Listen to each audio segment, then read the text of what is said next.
A judge insults Pam Bondi in open court. Minutes later, she has him in handcuffs. You won't believe what just happened. Pam Bondi wasn't new to pressure. She had spent years in the legal trenches, taking on some of the toughest cases in the country. But today felt different, as she stepped into the courtroom of Judge Howard Gates, a man infamous for his sharp tongue and unpredictable rulings. She knew this wasn't going to be an ordinary hearing. The case at hand, a high-stakes government ethics violation, had the potential to shake up more than just a few careers. The defendant was a wealthy developer with deep political ties, accused of funneling state funds into his private projects. The evidence was stacked high, and Bondi had come prepared. What she hadn't prepared for was the hostility radiating from the bench. Before she even spoke a word, Judge Gates barely looked up as she approached the plaintiff's table. Instead, he flipped through a file with deliberate slowness, letting the courtroom sit in silence, the kind of silence that wasn't just procedural. It was designed to make a statement. Finally, without looking at her, he spoke. Miss Bondi, I assume you've prepared something of substance today. Or should we just skip ahead to the part where you waste my time? A few chuckles rippled through the back of the courtroom, mostly from the defendant's legal team. Bondi ignored them. She had faced worse. Your Honor, I believe the evidence will speak for itself. This case involves the misuse of taxpayer dollars, and my job is to ensure the facts are presented accurately. Judge Gates leaned back in his chair, feigning boredom. Taxpayer dollars, right? Because that's never been the foundation of a frivolous case before. Bondi's jaw tightened, but she kept her tone steady. Respectfully, Your Honor, I would hardly call felony corruption charges frivolous. For a brief moment, their eyes met, his cold and calculating, hers unwavering. But before she could continue, he cut her off again. Mrs. Bondi, spare me the lectures. Just get to the point. I don't have all day to entertain whatever grandstanding you have planned. A murmur spread through the gallery. The courtroom wasn't packed, but those present were alert, sensing something was off. Judges could be tough, but this was personal. Pam took a slow breath, recalibrating. She knew what was happening. Gates wanted her off balance. He wanted to control the tempo, to put her on the defensive, but she wasn't about to give him that satisfaction. She picked up a folder from the table, flipping it open. Your Honor, I'd like to direct the court's attention to Exhibit A. These financial records clearly demonstrate. Ms. Bondi, Gates interrupted. Do you always insist on drowning people in paperwork, or is this just your way of compensating? That one landed. The shift in the room was instant. The defense attorney smirked. A few reporters in the gallery exchanged glances, but Bondi didn't flinch. She had learned a long time ago that men like Judge Gates thrived on intimidation. The only way to beat them was to never let them see you rattle. She paused just long enough to make a statement without saying a word. Then, she set the folder down and clasped her hands together. Your Honor, if you prefer to continue making this personal, I'm happy to request a recess while we address any professional concerns you may have. It was subtle, not aggressive, not disrespectful, but pointed, a clear warning that she wasn't going to roll over. The judge's lips curled slightly. Was that amusement, annoyance? It was hard to tell, but he wasn't done. Not yet. Oh, I don't have concerns, Ms. Bondi. I just know a weak case when I see one. This time, the reaction wasn't just murmurs, a few gasps. Someone whispered something under their breath. This wasn't how a judge was supposed to conduct a hearing. Pam could feel the weight of the room shifting, eyes moving between her and Gates like a tennis match. But she wasn't going to engage in a shouting match. That's what he wanted. Instead, she adjusted her blazer, straightened a few papers, and looked him dead in the eye. Then I suppose we should let the evidence do the talking. But as she spoke, she caught something in his expression. Not just arrogance, not just condescension. There was something else, a flicker of something deeper. Like a man who had a stake in the outcome of this case. And that's when she knew. This wasn't just about courtroom theatrics. Judge Gates wasn't just being combative for sport. He had something to hide. But what he didn't know, so did she. Pam Bondi had been in plenty of tense hearings before, but this was something else. Judge Gates wasn't just ruling from the bench, he was playing a game. A calculated, deliberate attempt to undermine her in front of the entire courtroom. But why? She could feel the weight of his stare as she moved through her arguments. Every word she spoke, he was waiting to pounce. She could practically see it, the slight curl of his lips, the slow tap of his fingers on the bench, as if he was daring her to keep going. She wasn't about to stop. Your Honor, she said, keeping her tone measured. These documents show a clear discrepancy in the funding allocations. The defendant's company received nearly triple the amount approved in the original budget, and none of it was accounted for in the state records. She turned slightly, gesturing toward the projection screen where the financial statements were displayed. Now, if you look here, Miss Bondi, Gates cut in, his voice carrying that same smug edge. I hate to interrupt your presentation. Really, I do, but I think we've seen enough numbers for one day. Bondi glanced at him, then back at the screen. He wasn't even trying to hide it anymore. Your Honor, with all due respect, these numbers are the foundation of the case. Right, he scoffed, and yet, I fail to see anything that justifies wasting the court's time like this. There it was. That word again, wasting time. He was trying to bury this case before it even got off the ground. She heard a soft rustle behind her, the sound of the prosecution team shifting, exchanging looks. They felt it too. Something wasn't right. Bondi tightened her grip on her pen, flipping to the next page in her file. Your Honor, I'd like to submit a motion to deny. Silence. She looked up. I haven't even stated the motion yet. And yet, I can already tell you it's going nowhere. Gates leaned forward, resting his elbows on the bench. Let's be honest, Miss Bondi, this entire case is built on speculation, a little creative accounting, and suddenly you're crying corruption. The defense attorney, a middle-aged man in a navy suit, smirked. He hadn't had to say a word. Gates was doing all the work for him. Bondi exhaled slowly. Your Honor, are you refusing to allow my motion before hearing its contents? A pause, a beat too long. Then, I'm refusing to indulge this circus act any longer. The courtroom wasn't just tense now. It was shifting as darting, heads turning. Even the reporters in the back were scribbling faster. Bondi caught the glance of one of the jurors, a woman in her 50s wearing a dark blazer. The woman's brows furrowed, lips pressed together. She wasn't the only one taking notice. The problem with arrogance, it makes people pay attention. Bondi squared her shoulders. Very well, Your Honor. Then let's proceed with the next piece of evidence. She turned back to the screen, clicking to the next slide. This document, obtained through a subpoena, shows that Miss Bondi, the tone was different this time. A shift. She stopped, looked at him. Judge Gates was no longer leaning back in his chair, no longer wearing that smug expression. His hands were clasped now, his mouth a thin hard line. Something had changed. Approached the bench. It wasn't a request. She hesitated, then set her papers down and walked toward him. The courtroom hushed. When she reached the bench, he lowered his voice just enough so only she could hear. I'd strongly suggest you reconsider the direction you're taking here, Miss Bondi. She tilted her head slightly. Excuse me. I'm saying, he murmured, that some fights aren't worth having. She let that sit in the air between them. Then, slowly, deliberately, she leaned in just an inch closer. I don't scare easily, Judge Gates. A muscle in his jaw twitched. She turned and walked back to her table. But that moment told her everything she needed to know. Pam Bondi returned to her seat, her mind racing. That wasn't just a power move. That was a warning. A veiled threat disguised as judicial authority. But why? She had walked into this courtroom expecting pushback, maybe even hostility, but this was something deeper. Judge Gates wasn't just biased. He was protecting something, or someone. She adjusted a stack of papers, keeping her expression neutral. The prosecution team beside her shifted, waiting for her to react. She didn't, not yet. Instead, she lifted her chin and faced the judge.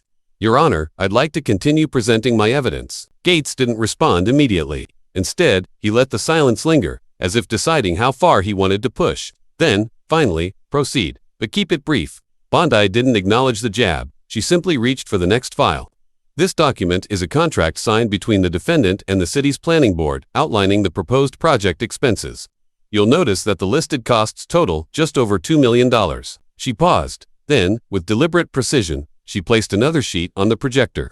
However, this is an internal ledger from the defendant's company, showing that the actual funds transferred were nearly double that amount. And here she placed a third document. Down is the approval signature. Signed off by. She hesitated, letting the weight of the moment land. Judge Howard Gates. The courtroom didn't just shift, it cracked. A ripple of movement, eyes darting, pen scratching. The defense attorney stiffened, his smug expression wiped clean. Judge Gates, he didn't move.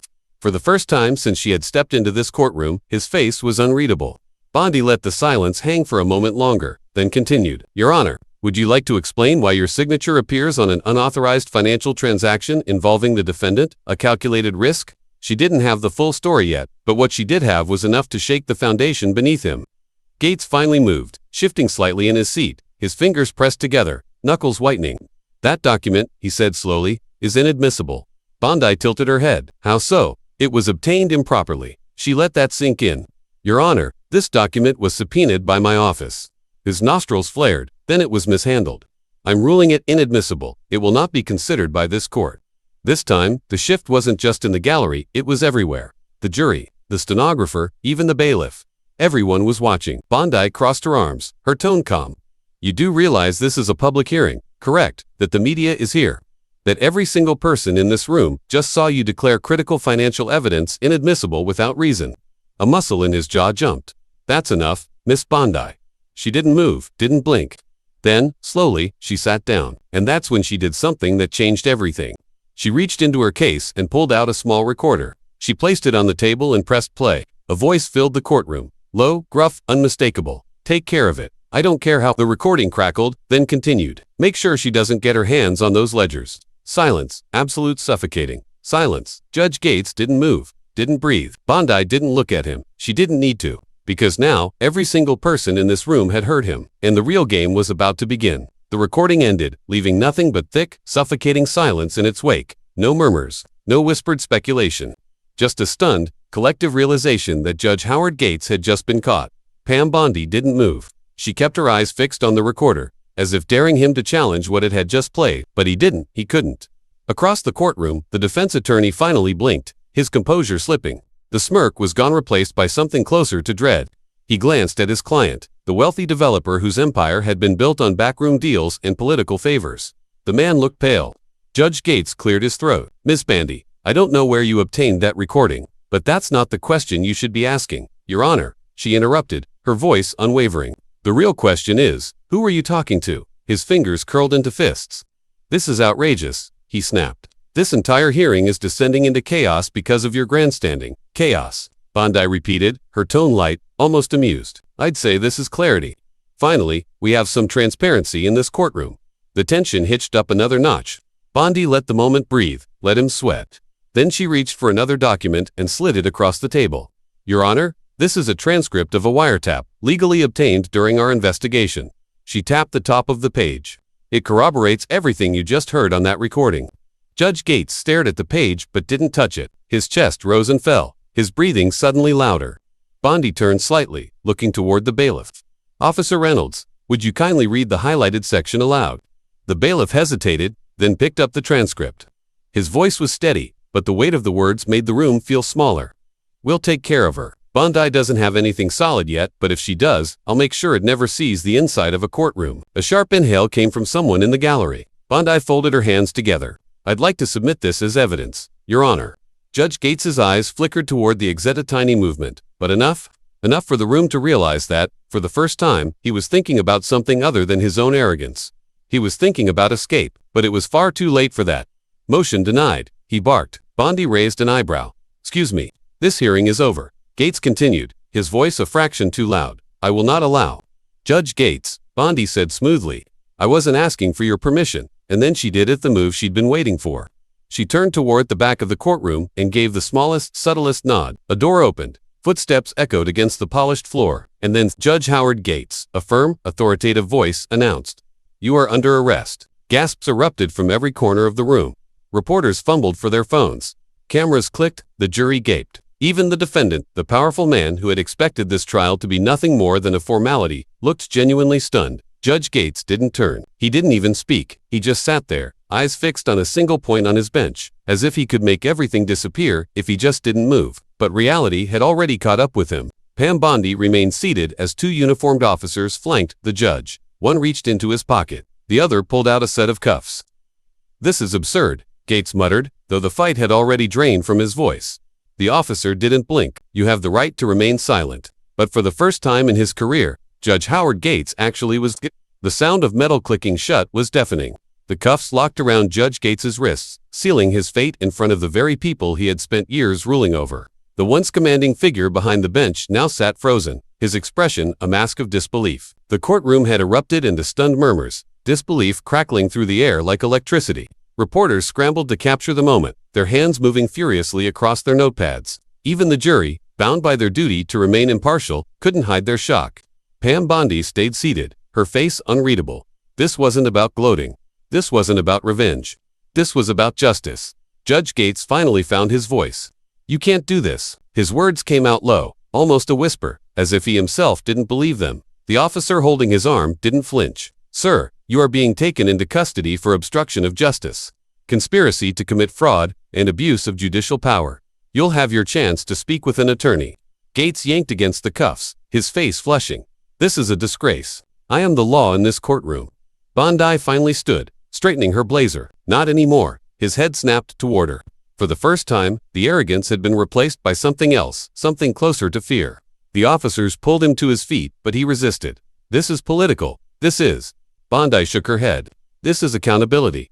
The room went dead silent again. A lifetime of unchecked power, gone in an instant. Gates' face twisted, his jaw clenching as he turned to the gallery. His eyes darted from face to face, searching for someone who would stand up and declare this a mistake. But no one moved, because it wasn't a mistake. A few feet away, the defense attorney had gone ghost white. The developer, the man who had thought his influence could shield him, wasn't faring much better. His fingers gripped the edge of the table, his breathing shallow. Bondi let her eyes linger on him for just a second before turning back to the judge. "Your Honor," she said, her voice calm, measured. "If you have anything to say, I'd suggest you save it for your arraignment." Gates' mouth opened, then shut. Because there was nothing left to say, the officers began escorting him toward the side exit, but before they could reach the door, the developer finally found his voice. Wait. His chair scraped against the floor as he shot up, eyes darting between Gates and Bondi. "This is getting out of hand. We can work something out." Bondi turned, arching an eyebrow. "Work something out." The man swallowed, visibly unraveling. I mean, there's no need for this kind of public spectacle. Let's be reasonable." Bondi studied him for a moment. Then she took a step forward. "You seem nervous, Mr. Lawson." His mouth opened, but no words came. She tilted her head. "Why would that be?" He shook his head, forcing a laugh. "Nervous? No. This is insane. You don't seriously believe Gates is guilty, do you?" Bondi let the question hang in the air before speaking. "Do you?" Silence. The officers moved again, leading Gates through the door. The moment it shut behind him, the weight of the moment settled over the courtroom like a thick fog. This wasn't just a case anymore. This was the unraveling of a system that had been protected for far too long, and Bondi wasn't done yet. She glanced back at the jury, at the judge's empty seat, and then at the defense table. "I believe we still have a trial to finish." But after what had just happened, everyone in that room knew. This was only the beginning. The courtroom felt different now, lighter, as if the weight of years of corruption had been lifted in an instant. Judge Gates was gone, hauled out in cuffs, and the shock of it still lingered in the air like the final note of a symphony. Pam Bondi took her seat again, adjusting the papers in front of her. The trial wasn't over, not yet, but the biggest obstacle had just been removed. She turned her attention back to the defense table. The developer, Charles Lawson, had gone eerily quiet.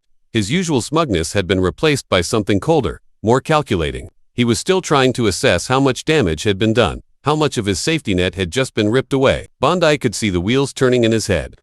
Without Gates on the bench, his legal team would have to argue the case on its own merits, and they had none. She leaned forward slightly. "Mr. Lawson, would you like to continue with today's proceedings, or would you prefer to discuss a plea?" His jaw clenched. "This is a witch hunt," Lawson said. Bondi gave a small smile. "No, Mr. Lawson, this is justice." He scoffed, shaking his head. "You think one corrupt judge changes anything? You think this means you win?" Bondi didn't respond right away. Instead, she let the silence stretch, let the weight of the moment sink in. "I think it means the system still works," she said finally. "That no matter how powerful someone thinks they are, the truth will always catch up to them." Lawson exhaled sharply, but he had nothing left to say. The judge's seat remained empty, but it didn't matter. This case was no longer in his hands. The prosecution team exchanged glances, and one of Bondi's colleagues leaned in. This might be a good time to push for a deal. Bondi considered it. She could feel the shift in the room, the way the jury was watching, waiting. They had just witnessed something they'd never forget, but she wasn't about to let this end with a whisper. She stood. "Your Honor," she started, then paused, correcting herself.